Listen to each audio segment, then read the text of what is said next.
തളിപ്പറമ്പിലും പയ്യന്നൂരും ഉണ്ടായിട്ടുള്ള അനുഭവം ഇതിനു മുമ്പ് ഞങ്ങൾ രണ്ടുപേരും പരസ്യമായി പറഞ്ഞിട്ടുണ്ട്. ഞങ്ങൾ മത്സരിക്കാനിടയായ സാഹചര്യത്തെക്കുറിച്ചും ഞങ്ങൾ പറഞ്ഞിട്ടുണ്ട്. ഇപ്പോൾ സംസ്ഥാന കമ്മിറ്റി പറയുന്നത് ഇതിൻ്റെ തളിപ്പറമ്പിലും പയ്യന്നൂരും പരാജയപ്പെടാൻ ഇടയായതിൻ്റെ ഉത്തരവാദിത്തം പാർട്ടി ജില്ലാ കമ്മിറ്റിയുടെ മേലെയാണ് ഇപ്പോൾ കെട്ടിവെക്കുന്നത്. ജില്ലാ കമ്മിറ്റിക്ക് തെറ്റുപറ്റി എന്നാണ് ഇപ്പോൾ പറയുന്നത്. യഥാർത്ഥത്തിൽ ഇത് കബളിപ്പിക്കലാണ്. ഇത് ശരിയായ പാർട്ടി വഞ്ചനയാണ്. വസ്തുതകളും സത്യവും ജനങ്ങളിൽ നിന്നും പാർട്ടിയിൽ നിന്നും മൂടിവെക്കലാണ്. യഥാർത്ഥത്തിൽ ജില്ലാ കമ്മിറ്റിക്കാണോ തെറ്റുപറ്റിയത്? പാർട്ടി ഇത് സത്യം പറയണ്ടേ? പത്രസമ്മേളനത്തിൽ പറയുന്നില്ലെങ്കിൽ ഇനി പാർട്ടി ഘടകങ്ങൾ പറയോ? അവർ പറയുന്നത് പാർട്ടി ജില്ലാ കമ്മിറ്റിയാണ് സ്ഥാനാർത്ഥിയെ നിശ്ചയിച്ചതെന്നാണ്. അത് സാങ്കേതികമായി ശരിയാണ്. പക്ഷേ എങ്ങനെയാണ് ഈ സ്ഥാനാർത്ഥികൾ വന്നത്? ഇവിടെ തളിപ്പറമ്പിലെ സ്ഥാനാർത്ഥിയെ സംബന്ധിച്ച് വലിയ ആക്ഷേപം പാർട്ടിക്കകത്തുണ്ടായില്ലേ? ജില്ലാ സെക്രട്ടേറിയറ്റ് അംഗീകരിച്ചിരുന്നോ? ജില്ലാ കമ്മിറ്റി അംഗീകരിച്ചിരുന്നോ? മണ്ഡലം കമ്മിറ്റി അംഗീകരിച്ചിരുന്നോ?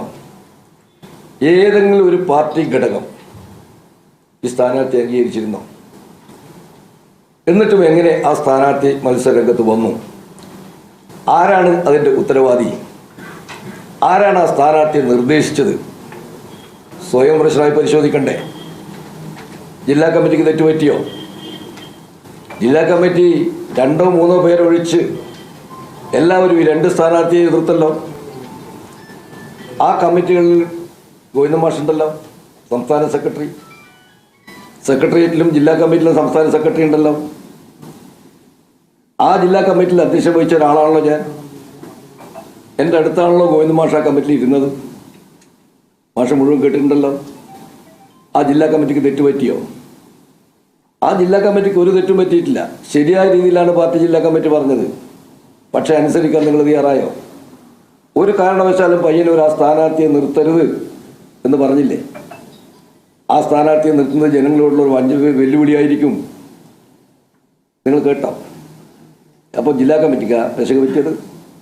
തളിപ്പറമ്പിലെ നിങ്ങളുടെ സ്ഥാനാർത്ഥിയെ സംബന്ധിച്ച് അടിമുടി വിമർശനമായിരുന്നില്ലേ? പാർട്ടിയിൽ ഉടനീളം വിമർശനമായിരുന്നില്ലേ? അപ്പോൾ പാർട്ടി ജില്ലാ കമ്മിറ്റിക്കാണോ രക്ഷ പറ്റിയത്? മാഷക്കിന് അറിയാലോ, സംസ്ഥാന സെക്രട്ടറിക്ക് അറിയാലോ. പിന്നെ എന്ത് വാശിൻ്റെ പേരിലാണ് ഈ 2 പേരെ അടിച്ചേൽപ്പിച്ചത്? ഇതുപോലെയാണ് 27 പേര് നിങ്ങൾ അടിച്ചേൽപ്പിച്ചിട്ടുണ്ട്. അതാണ് 24 തോറ്റത്. എന്തിനായിരുന്നു അത്?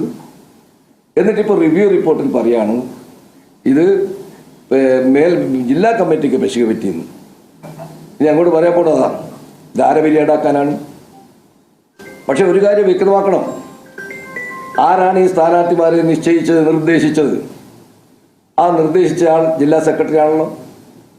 ജില്ലാ സെക്രട്ടറി ആരിൽ നിന്ന് അഭിപ്രായം തേടിയിട്ടാണ് നിർദ്ദേശിച്ചത്? അത് പറയട്ടെ, ഇനിയെങ്കിലും പറയട്ടെ. ആർജവത്തോടെ പാർട്ടിയോടും ജനങ്ങളോടും പറയട്ടെ, എനിക്ക് തെറ്റുപറ്റി, ഞങ്ങൾക്ക് തെറ്റുപറ്റി പറയട്ടെ. നിങ്ങൾ എന്ത് തിരുത്തുന്നതാണ് ഇപ്പം നമ്മൾ വിശ്വസിക്കേണ്ടത്? ജനങ്ങൾ വിശ്വസിക്കുന്നത്? ഇപ്പം നിങ്ങൾ ആലോചിച്ച് നോക്കണം, ജനങ്ങളിൽ നിന്നും അഭിപ്രായം തേടുക എന്തിനു വേണ്ടിയിട്ട്? ഈ പാർട്ടിയിൽ അഭിപ്രായം കേൾക്കാതെ കൊണ്ടാണോ? CPM രീതി വെച്ച് ബ്രാഞ്ച് തലം മുതൽ മേലോട്ടുള്ള ഘടകങ്ങളിൽ എടുക്കുന്ന തീരുമാനത്തിൻ്റെ കാർബൺ കോപ്പി എല്ലാ മേൽ കമ്മിറ്റികൾക്കും കിട്ടും. ലോക്കൽ കമ്മിറ്റി ചർച്ച നടക്കാൻ അതിൻ്റെ കാർബൺ കോപ്പി മേൽ കമ്മിറ്റികൾക്ക് കിട്ടും. അപ്പോൾ സ്വാഭാവികമായിട്ടും ഈ കാർബൺ കോപ്പിയിൽ അവിടെ നടന്ന ചർച്ചകളൊക്കെ ആ കാർബൺ കോപ്പിയിലുണ്ടാവും. ഏതെങ്കിലും പാർട്ടി ഘടകം പരിശോധിച്ചിട്ടുണ്ടാവും. അങ്ങനെ പരിശോധിച്ചിരുന്നെങ്കിൽ ഇത്തരൊരു സ്ഥാനാർത്ഥിത്വം ഉണ്ടാകുമായിരുന്നോ? അത് പരിശോധിച്ചിട്ടാണ് തീരുമാനം എടുക്കുന്നതെങ്കിൽ, പാർട്ടി അംഗങ്ങളുടെ വികാരം പരിഗണിച്ചിട്ടാണ് തീരുമാനം എടുക്കുന്നതെങ്കിൽ ഇത്തരമൊരു തകർച്ച പാർട്ടിക്ക് ഉണ്ടാകുമായിരുന്നോ?